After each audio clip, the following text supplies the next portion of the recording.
GAC, what it do? PreCal, how we doing? Hey, this is Coach Johnson here.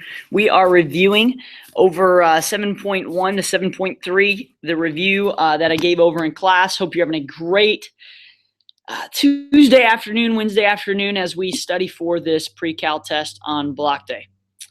With that being said, again, we're going straight into it. If you have any questions at all, please make sure you come in the morning before the test. Again, this review is supposed to be helpful for you in any way, shape, or form that you take advantage of. So as I go through problems, if you have questions, feel free to bring them in early, or we can even do them before the test. All right, let's get started right now. Even my turkey. What are you doing? Don't look at me. Don't look at me. Don't look at me. Don't look at me. I'm telling you. Don't look at me.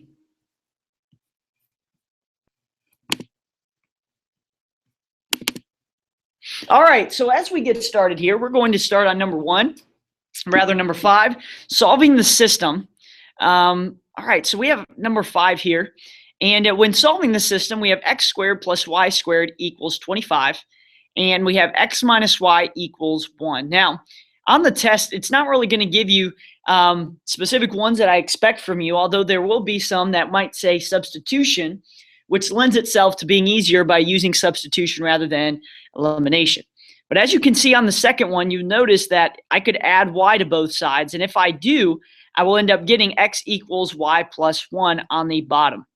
So if x equals y plus 1, what I can do is then substitute it up on the top to where y plus 1 will be squared plus y squared equals 25. Now, the biggest mess up that I see that people are messing up on right now is this part right here, the y plus 1 squared. Well, remember, if I have y plus 1 times y plus 1, and if it's squared, what I could do is multiply y times y to get y squared, y times 1 to get y, 1 times y to get y, and 1 times 1 to get 1. So when I do that now, add a y squared, because I'll bring it down here, I will end up having 2y squared plus 2y plus 1 equals 25. So how do I get rid of that 25 on both sides? I'm going to subtract 25, subtract 25. So my answer will end up being 2y squared plus 2y minus 24 equals 0. Well, you'll know that right now I could factor out, but first I could take a GCF out to where it'd be y squared plus y minus 12 there equals 0. So then I'll factor this out here. Then I'll say what two numbers when multiplied to get me negative 12, but when added get me 1. Well, that would be y plus 4 and y minus 3.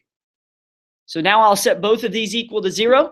And when I do, I'll end up getting that y is equal to negative 4 and y is equal to 3. So as I look at that now, I have negative 4, comma 3.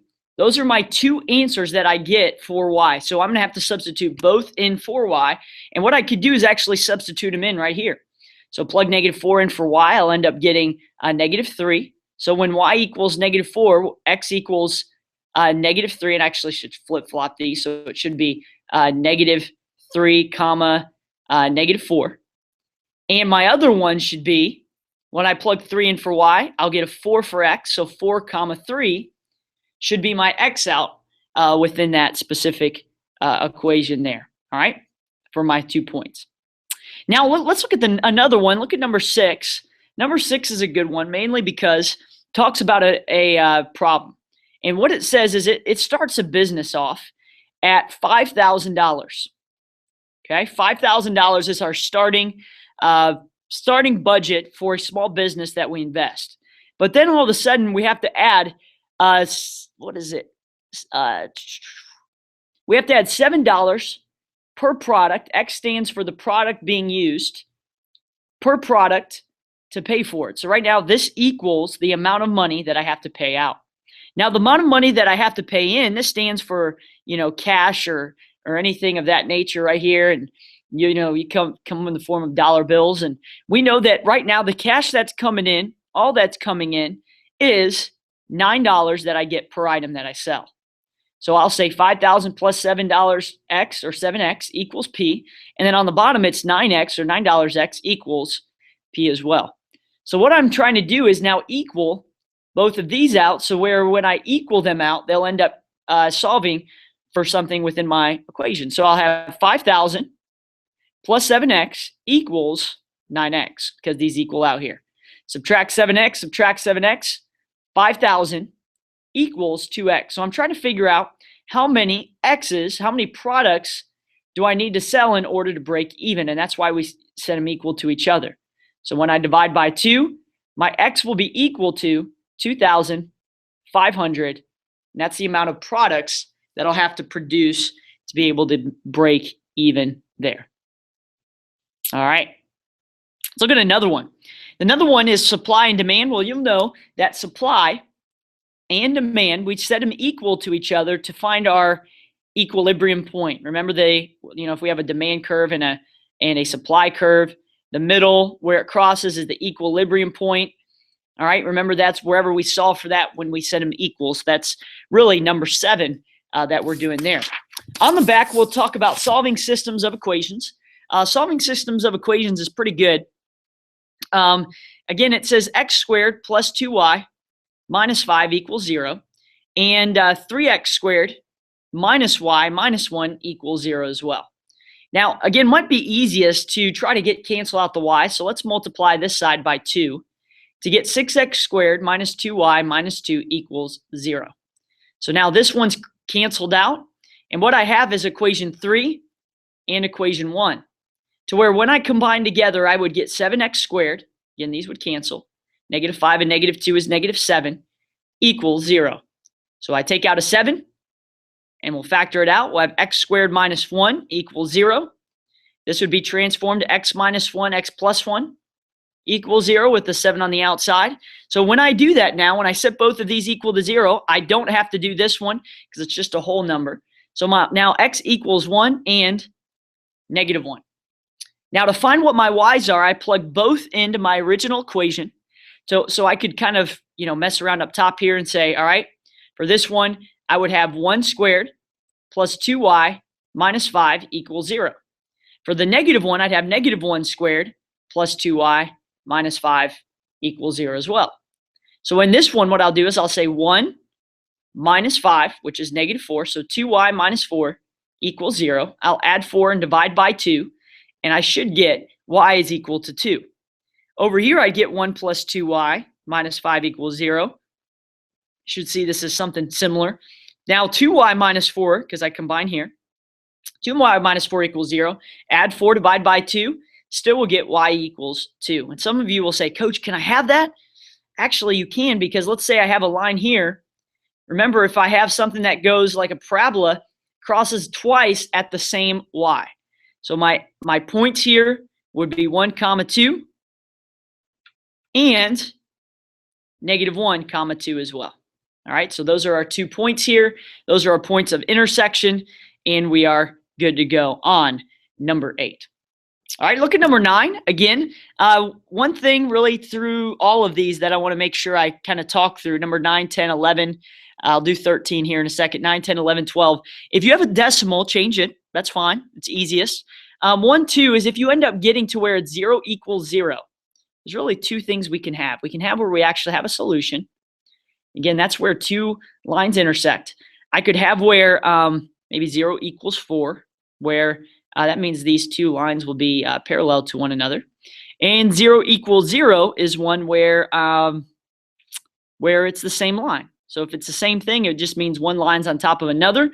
And the ones that are consistent are the ones that are on top of each other, or if it actually have a solution. So either of these would be consistent, whereas anytime you have 2 parallel lines, we label that as inconsistent, because remember, 0 equals 4, we would really have no solution there. All right? All right, hope this is helping. This is good stuff. So like number 9, you might want to look at that one. Number 9, I believe, does not have a solution to it. I could be wrong. It might be infinite as I look. Might have to look there. That might be no solution there, okay? All right, number 13, solve the system. 2/5 x minus 1/2 y equals 4. And on the bottom is 1/4 x plus 1/4 y equals 7. Now, some of you are getting freaked out about these fraction things. And really, to be honest, we should be high enough in math now where that really just doesn't freak us out.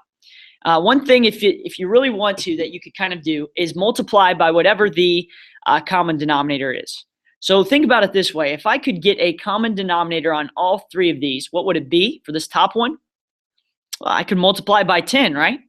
And on the bottom, if I were to do that, I could multiply everything by 4. So in doing that, what I could do now is 10 goes into 5 2 times. And so 2 times 2 gets me 4x. So right now I'm canceled. I've got 4x there. 10 goes into 2, 2 goes into 10, 5 times. So I'm left with negative 5y right there. On the next one, 4, we multiply by 10 there. 4 times 10 gets me to 40. Okay, so I've got there, and there. Now look at the next one. The next one states that when I multiply 4 by each one of these three, 4 goes into 4 once, so I'm left with x.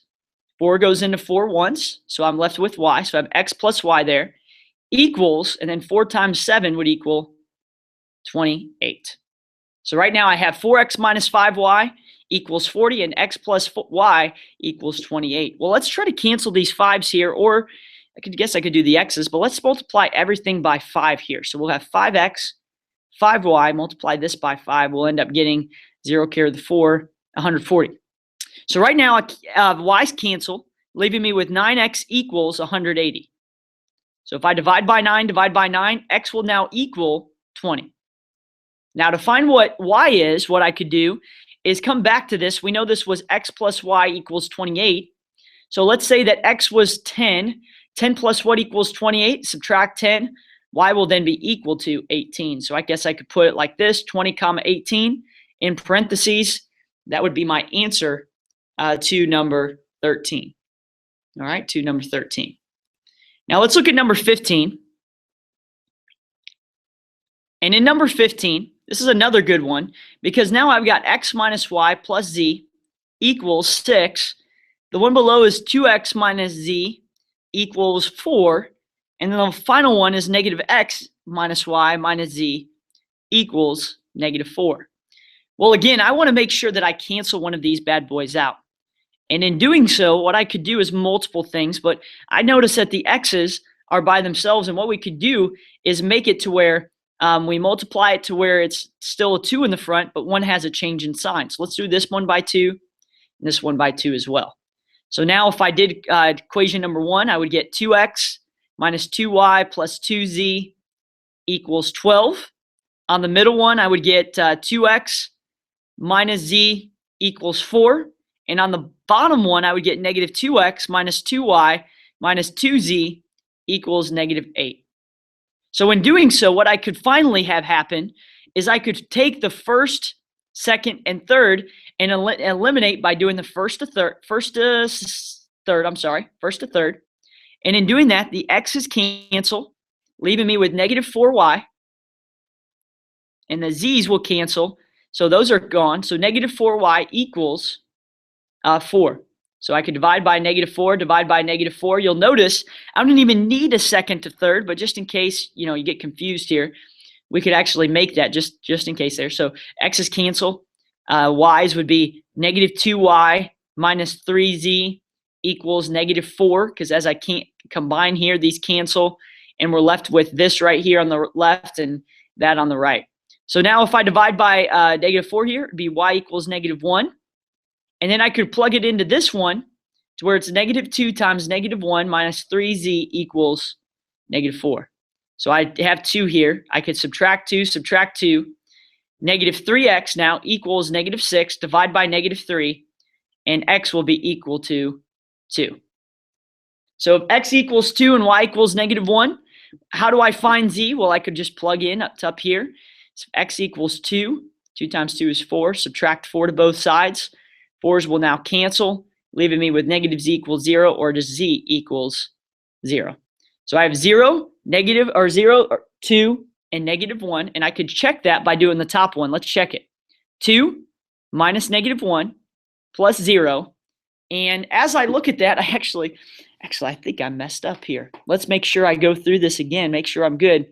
2 times x, 2x minus 2y plus 2z equals 12. 2x minus z equals 4. Negative 2x minus 2y minus 2z equals negative 8. Very good. The first and second one cancel, giving me negative 2y. Oh, that's why. This should be negative 2. I'm sorry. It should be negative 2. And as I do that, I should get negative 2 here.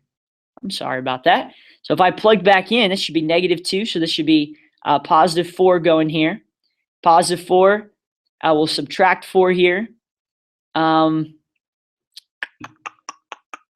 Make sure I have it. I'm going to actually go. So y equals. So right now we've got this. Let's backtrack here. Backtrack here. We've got y equals negative 2. Let me go back. I apologize. I think I accidentally put a different number in than what I should have. That's why it shows you that I could even mess up there. Y equals negative 2. So when I plug it back in, what I could get in, where are we at here? So when I combine this right here, I should get negative 2y minus 3z equals negative 4. So plug negative 2 in for y. And this should give me positive 4. Subtract 4, so z equals 0. Z will still be equal to 0. And to solve for x, I could actually plug it back in to be able to solve for what x will be equal to. And in order for you to follow me, let's do this. Let's just really go back and make sure we're all good here. Again, we're trying to do equations 1 to 3. So if we did that, 1 and 3 would cancel, leaving me with negative 4y. 2z and negative 2z cancel, giving me equal to positive 4. Divide by negative 4, divide by negative 4, actually y equals negative 1. So I was right there. Now when I plug negative 1 back in, for y, what I'll end up doing is getting equations 2 and 3 where it states that it will be negative 2y minus 3z equals negative 4. So plug negative 1 in for here to get negative 2 times negative 1 minus 3z equals negative 4. This equals 2, so we subtract 2. This equals negative 6, so negative 3z equals negative 6. So divide by negative 3, z equals now positive 2.